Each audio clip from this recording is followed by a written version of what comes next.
Assalamu alaikum dear learners. Hope you're fine, fresh and fit by the grace of Almighty Allah. Alhamdulillah, I'm fine too. This is Asad in front of all of you from the mentors tutorial. Anyway, take a look at the board please. আমি কি বললাম বাক্যটা take a look. Please খেয়াল করবেন. Take a look. এই যে বললাম খেয়াল করবেন বা লক্ষ্য করবেন। এখানে আমি কি লিখেছি? T A K E take. Take লিখেছি। এই যে উচ্চারণটা এখানে take এই take এর শুরুতে কি আছে? ট আছে। সো এখানে আমাদের কি করতে হবে? এই ট সাউন্ডটাকে একটু ঠয়ের মতো করে উচ্চারণ করার চেষ্টা করতে হবে। টটাকে ঠয়ের মতো করে উচ্চারণ করার চেষ্টা করতে হবে, তাহলে উচ্চারণটা সুন্দর হবে, ইংরেজদের মতো হবে। এনিওয়ে, সো আপনি টেক না বলে বলবেন টেক টেক টেক। এ কি বলবেন? এ যখন আলাদাভাবে থাকবে সিঙ্গেল অ্যাজ আর্টিকেল হিসেবে রয়েছে, ঠিক আছে, কোনো ওয়ার্ডের সাথে নয়। এ যখন আলাদা থাকবে আর্টিকেল হিসেবে, তখন এটাকে আপনারা বলবেন এভাবে বলা যায়। ওকে, সো বলবেন টেকা। আমার সাথে বলুন টেক আ লুক মানে কি? একটু লক্ষ্য করুন বা খেয়াল করবেন সবাই, এরকম কিছু। যেমনটি আমি আপনাদেরকে বললাম take a look at the বোর্ডের দিকে লক্ষ্য করুন।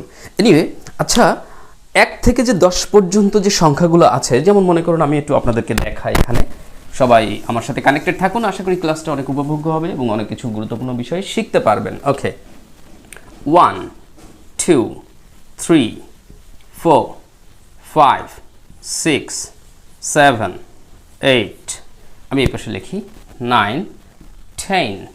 এখানে আমরা দেখতে পাচ্ছি যে 1 আছে। এই 1টাকে আসলে আমরা কি উচ্চারণ করব? আমরা 1টাকে উচ্চারণ করব ও অন্তস্থ একার দন্ত ন। 1 কি বলবো? 1। কিন্তু আমরা অনেকে হয়তো ভুল করে অন এরকম উচ্চারণ করে ফেলি, তবে আসলে এটা অন নয়, এটা হচ্ছে 1। তবে একটা প্রিপোজিশন আছে যেটা আপনারা জানেন যে ও এন আছে না, একটা আলাদা প্রিপোজিশন, ওটাকে আমরা বলবো অন, অদন্তন্য অন। ওটাকে আমরা কি বলবো? অন বলবো, অন। তাহলে এটা হবে অন মানে শর্ট করে বলছেন, ঠিক আছে, দ্রুত বলছেন অন। আর এটা হচ্ছে একটু টেনে বলতে হবে ওয়ান মানে দুই ছোট একটু গোল মতো হবে শুরুতে, ওয়ান। এতটা গোল করা লাগবে না, সিম্পলি বলতে পারলেই হবে 1। সো বলবেন 1।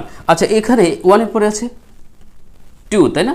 এই 2টাকে আমরা 2 না বলে কি বলবো? নিশ্চয়ই আপনারা বুঝতে পেরেছেন, এটাকে আমরা বলবো 2।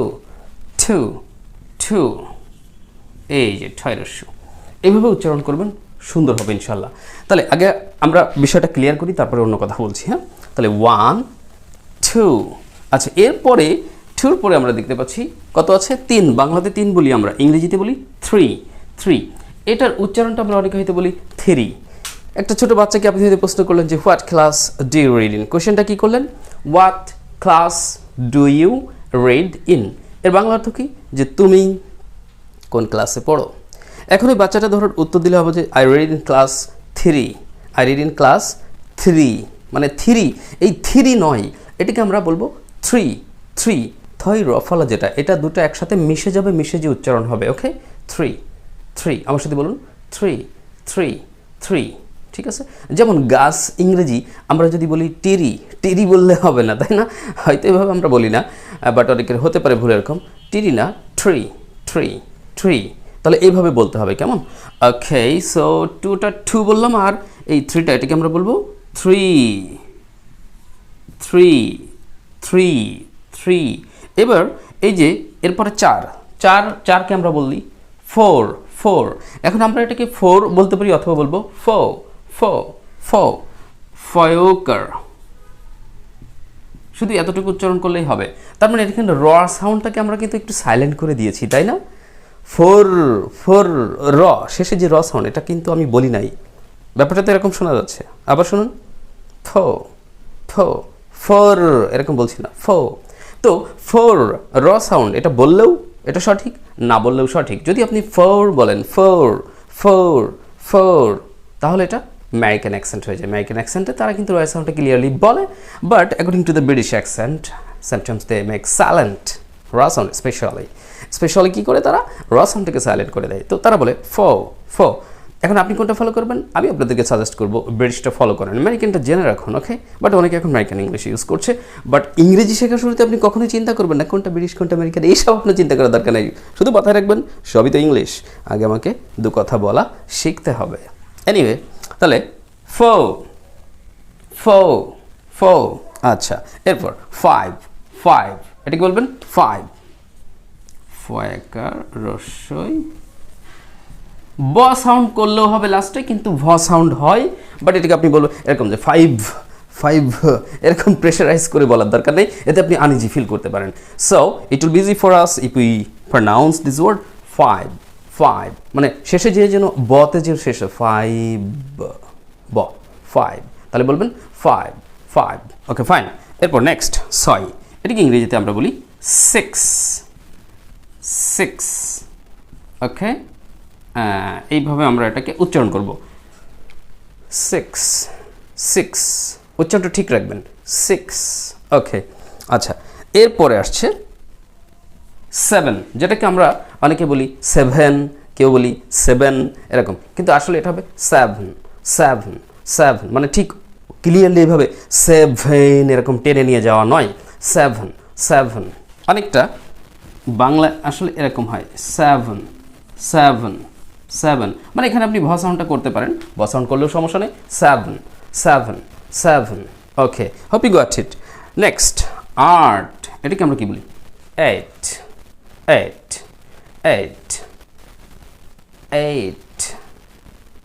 বুঝতে পেরেছেন 8 ওকে, তাহলে 8 বলবেন এ রস্যই ট 8। এবার একটা মজার বিষয় দেখুন, আমি বলছিলাম যেখানে ট সাউন্ড আসবে যখন 2 নম্বরটাই, এই যে 2, এটাকে আমরা কি বলেছিলাম 2 না বলে বলেছিলাম 2, তারপর এখানে ট সাউন্ড ছিল, আমরা ঠ করেছিলাম রাইট, কিন্তু এখানে দেখুন তো 8 এখানে শেষে একটা ট আছে না, এটাকে কিন্তু আপনি ঠয়ে রূপান্তর না করলেও পারেন। তাহলে খেয়াল রাখতে হবে যে কোনো ওয়ার্ডের শেষে যদি এরকম ট সাউন্ড বা ক সাউন্ড বা প সাউন্ড শেষে গিয়ে থাকে, তাহলে সেটার উপরে কোনো প্রেশার দেবার প্রয়োজন নাই, যেমনটি 8-এর শেষে ট সাউন্ড আছে, তাই এই টটাকে আমরা ঠ করে 8 এরকম করে বলার প্রয়োজন নাই, আপনি কমফর্ট ফিল করেই বলবেন ইজি ওয়েতে 8 সামান্য হয়তো মনে হতে পারে ঠয়ের মতো 8 খেয়াল করে শুনলে হয়তো বুঝতে পারছেন। তো এখানে শুরুতে বা ভিতরে থাকলে অবশ্যই আপনারা সুন্দর করে ওইভাবে রূপান্তর করে বলুন, ইউ ক্যান কনভার্ট টয়েন্ট টু ঠ, কয়েন টু খ অ্যান্ড পয়েন্ট টু ফ ওকে। তাহলে এটা গেল 2, এটা হচ্ছে 8 নেক্সট 9 ওকে, 9 এরকম নয়, 9 এরকম নয়, 9 দন্ত নয়াকার রস্যই দন্ত ন 9 উপরে ওই ওয়ানটাকে আমি একটু মুছে দিই, এটা তো বুঝিয়ে দিয়েছি আগেই ওকে। আচ্ছা, এরপর শেষে কি আছে এটা আপনারাই বলুন, যেহেতু নিয়মকানুন বলে দিয়েছি 10, এটাকে বলবেন 10 এই যে 6 দন্তন্য 10, ঠিক 10 এরকম না, কিন্তু এটা 10 ওকে। তাহলে এই যে এখানে 10 টটাকে আপনি কিন্তু ঠ করে ফেলেছেন, টেটকে বলেছেন 10, ঠিক এইভাবে আপনি নিজে শিখুন। আবার পাশাপাশি আপনার স্টুডেন্টস যারা রয়েছে, আপনি যদি ট্রেনার, ইনস্ট্রাক্টর অর টিচার যদি হয়ে থাকেন, তাহলে আপনি আপনার স্টুডেন্টসদেরকে এভাবে শেখান। পাশাপাশি আপনার বাড়িতে যারা ছোট রয়েছে, বাচ্চা কাচ্চারা রয়েছে, বিভিন্ন স্কুলে পড়ে, ছোট ক্লাসে পড়ে, ওদেরকেও আপনি এইভাবে শেখান, বলতে বলুন, দেখবেন আস্তে আস্তে ওদের উচ্চারণগুলো চমৎকার হয়ে যাচ্ছে। কিন্তু যদিও আমি পরামর্শ দিই, যারা দুর্বল শিক্ষার্থী, ইংরেজি শেখার শুরুতে এইরকম উচ্চারণের দিকে আপনার নজর দেওয়ার দরকার নাই, তবে এইগুলো আপনারা তাদেরকেই শেখাতে পারেন যারা ছোট বাচ্চা, ওদেরকে যা দেয়া হয়, ওদের এখন মেমরি শার্প। আমাদের মেমরিতে মনে করেন যে ভাইরাস লেগে গেছে, কথার কথা অনেক চাপ, অনেক কিছু লোড হয়েছে, মাঝে মাঝে উলট পালট হয়ে যায়, মাঝে মাঝে কী করতে হয়, ফরম্যাট করতে হয়, তাই তো। এখন ব্যাপার হচ্ছে যে ছোট বাচ্চা যারা, ওদের মেমরি শার্প, ওদের মেমরি কিন্তু অনেকটাই ফাঁকা আছে, আনলিমিটেড গিগাবাইট জায়গা আমাদের মেমোরিতে রয়েছে। সো আমরা কি করতে পারি, এই ছোটো বাচ্চাদেরকে এরকমভাবে শেখাতে পারি। বাসায় আপনি বাবা মা হলে আপনার সন্তানদেরকে এইভাবে শেখান, উচ্চারণ সুন্দর হবে, নিজেও শিখবেন। এনিওয়ে, তাহলে once again guys with me, okay, let's practice. 1 আমার সাথে কয়েকবার বলুন তো, এখান থেকে পড়া মুখস্থ হয়ে যাক। 1 2 3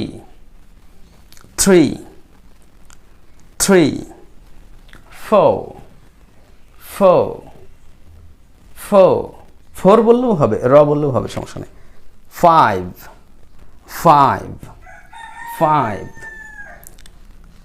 6 6 সেভেন সেভেন, এখানে ভয়ের মতো সাউন্ড আপনারা করতে পারেন, no problem. Seven seven seven, eight eight eight, nine nine nine, ten ten. আপনি বললেন যে আমি ইংরেজি শিখতে চাই, তাহলে ইংরেজি কি বলবেন?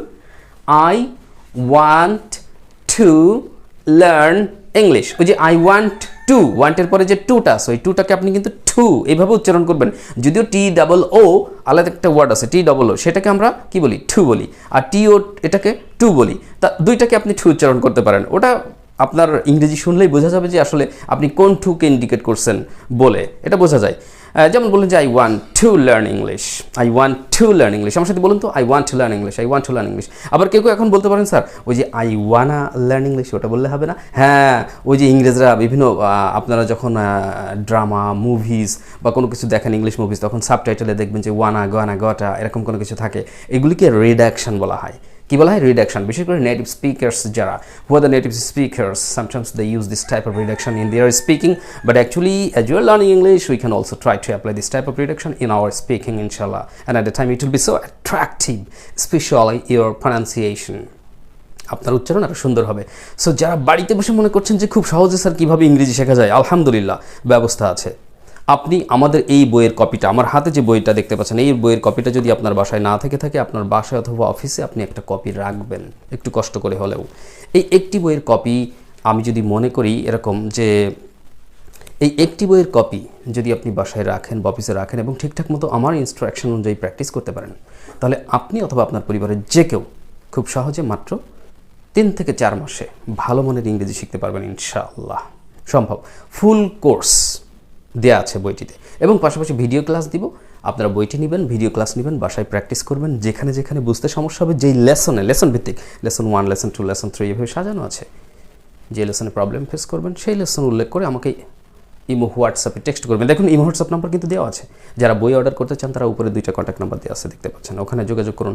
যারা প্রবাসী বন্ধুরা রয়েছেন, যাদের ইংরেজি শেখা অত্যন্ত জরুরি, যারা বিদেশে রয়েছেন, প্রবাসী রয়েছেন, তো তারাও কিন্তু আমাদের ইমো হোয়াটসঅ্যাপে টেক্সট করতে পারেন। বইয়ের জন্য আমরা ব্যবস্থা করবো ইনশাআল্লাহ। আর সাথে তো ভিডিও ক্লাস থাকছে আর আমার সহযোগিতা। সো গাইজ, ভালো মানের ইংরেজি শিখতে চাইলে আর দেরি নয়, অবশ্যই এই বইয়ের একটি কপি আপনি সংগ্রহ করুন, বাসায় রাখুন। ইনশাআল্লাহ আপনার স্বপ্ন পূরণ হবে আশা করছি। আর এইভাবে প্রত্যেকটা ক্লাস দেখবেন, প্র্যাকটিস করবেন এবং পার্সোনালি এগুলোকে অ্যাপ্লাই করার চেষ্টা করবেন। It's my suggestions for all of you. So আল্লাহ তাআলা আপনাদের সবাইকে ভালো রাখুক, সুস্থ রাখুক, এই শুভকামনা করে আপাতত আজকের মতো এখানেই শেষ করছি এই ক্লাসটি।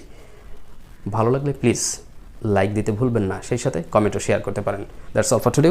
Talk to next another tutorial as soon as possible inshallah. Until then, Allah Hafiz. Assalamu alaikum wa rahmatullah. Have a lovely day.